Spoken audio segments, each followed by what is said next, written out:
Of infertility and recession is forcing some hopeful parents to get creative. In the US, it costs as much as $100,000 to use a surrogate mother to start a family.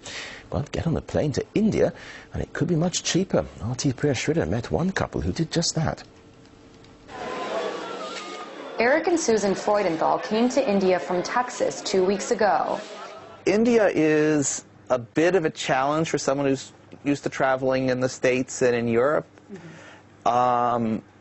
But you figure out your way around. Susan, you should come up and take a look. And they're not here to see elephants and buy bangles. They also came to meet Peter for the first time, their new baby boy. It was the easiest pregnancy I ever had. Although Peter is genetically their baby, Susan didn't actually give birth to him. Hey there, little guy. An Indian surrogate who they never met did. Around 10 years ago, we decided we would try to have a child, and it didn't happen naturally. We'd pretty much given up hope, and we spent a bunch of money.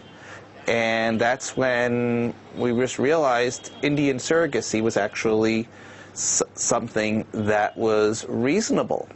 Surrogacy is the latest trend in the outsourcing relationship between the West and India. Since the recession began, doctors here say they've seen a demand for their services quadruple, and most of that interest is coming from abroad. That's because the price tag of surrogacy is a quarter of what it costs in the United States. Eric and Susan found this Delhi fertility clinic online while they were at home in the U.S.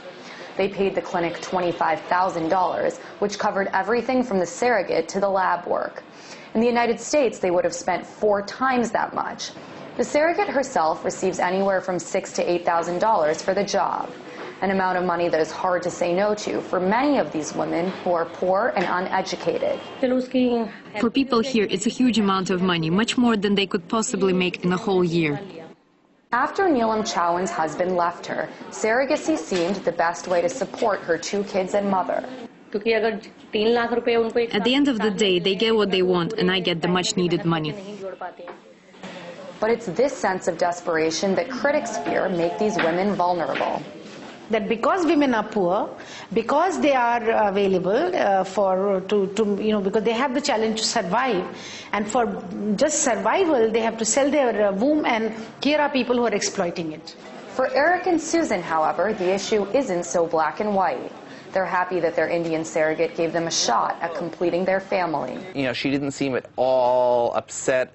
She seemed like she did something really nice, and as far as I'm concerned, she did.